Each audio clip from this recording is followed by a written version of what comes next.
Hey guys, उम्मीद है आप खुद को साफ और सेफ दोनों रख रहे हैं। बहुत जरूरी है हम सबका इस वायरस से बचना, जागरूक रहना और इससे जुड़ी हर खबर के बारे में पता होना। इसलिए हेलो लाया है fight against corona virus initiative, जिसके जरिए आपको इस वायरस से जुड़े हर सेफ्टी मेजर और हर खबर के बारे में रेगुलर अपडेट्स मिलते रहेंगे। Stay safe. Download the hello app now.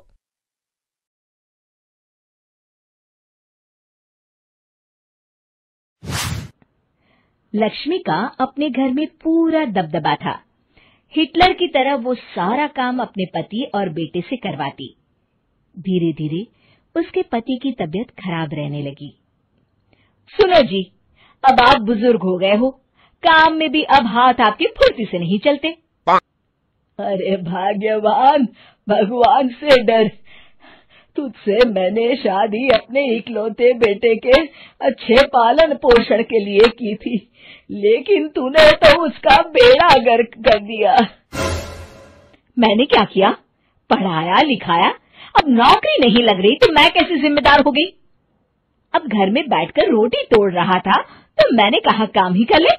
एक तो भला करो और ऊपर से बातें सुनो।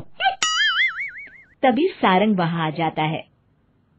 बहुत भूख लगी है माँ, कुछ खाने को दे दो। अब तुम्हारे पापा का हाथ तो चल नहीं रहा है। मैं ही जा रही हूँ आज किचन में, बनाती हूँ कुछ। हे भगवान, कैसे होगा इतना काम मुझसे? लक्ष्मी किचन में काम कर रही होती है कि तभी अचानक उसे आइडिया आता है।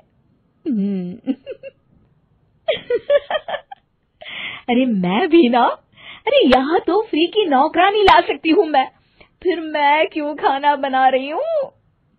उस दिन लक्ष्मी सारंग की पसंद का खाना बनाती है और बैठकर उसे बड़े ही प्यार से खिलाती है। खा ले बेटा, खा ले, पेट भर के खा ले। अरे रुक, मैं तेरे लिए ना गर्मा गर्म रोटियां लाती हूँ। सारंग और उसके पिता एक दूसरे की ओर बड़े ही हैरानी से देखते हैं। बेटा सारंग, जरूर दाल में कुछ काला है, वरना ये औरत तो हमें बासी खाना भी सुकून से ना खाने दे। सुनील की बात लक्ष्मी सुन लेती है और जोर जोर से चिल्लाने लगती है। अरे हाँ, भलाई का तो जमाना ही नहीं रहा। एक तो आग में खुद को जलाकर तुम लोगों के लिए खाना बना रही हूँ और ऊपर से तुम्हें दाल काली लग रही है। अरे माँ, पिताजी का ये मतलब नहीं था, तुम बुरा मत मानो। अरे हाँ बेटा, तू कहता है तो मान लेती हूँ। लक्ष्मी सारंग के पास बड़े ही प्यार से बैठ जाती है और फिर कहती है, बेटा मैंने ना तेरी शादी करने की सोच ली है। अब तेरे पिताजी के हाथ भी नहीं चलते, तो सोच रही हूँ तेरे लिए बीवी ले आऊं। अब पता नहीं ना मैं भी कब मर जाऊं। अब ऐसे भाग्य भी कहाँ है हमारे। क्या कहा? अरे हाँ, तुम तो चाहते ही हो कि मैं मर जाऊं, लेकिन मैं अपनी प्यारी बहू का चेहरा देखे बिना नहीं मरूंगी। हाँ माँ, शादी तो मैं कर लूं, लेकिन मैं नौकरी नहीं करता, फिर कोई क्यों देगा मुझे अपनी बेटी? अरे क्यों नहीं देगा बेटी? इतना बड़ा घर, खेल खलियान है, किस चीज की कमी है हमारे पास? जो आएगी राज करेगी, राज। हम तो ना कर पाए राज, ये बोलो कि एक और नौकर तुम्हारे पास आ जाएगा। मैं कहती हूँ चुप हो जाओ। अरे खुद के घर का खाना बनाएगी तो क्या नौकरानी हो जाएगी? अब तुमसे तो किचन का काम होता नहीं, तो कोई तो करेगा ना। ठीक है माँ, तुम जैसा सही समझो बस।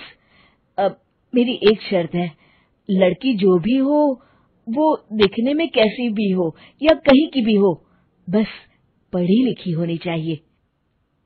अरे हाँ, ला देंगे पढ़ी लिखी बेटा, मैंने कौन सा काम करवाना है उससे। हाँ।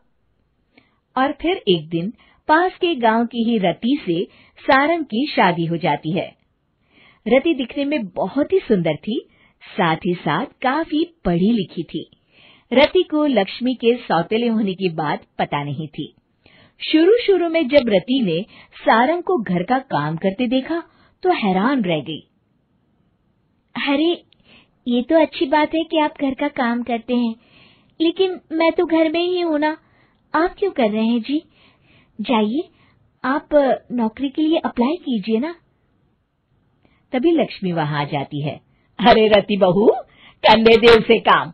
और हाँ, मेरे घर के कुछ नियम है, कायदे हैं, यहाँ बीच में ना ही बोलो तो तुम्हारे लिए अच्छा होगा। रति को लक्ष्मी की बात कुछ अजीब सी लगती है। वो समझ नहीं पाती है कि वो ऐसा व्यवहार क्यों कर रही है, लेकिन उसे लक्ष्मी के सौतेले होने के बारे में कुछ पता नहीं चलता है। फिर एक दिन तो हद ही हो जाती है।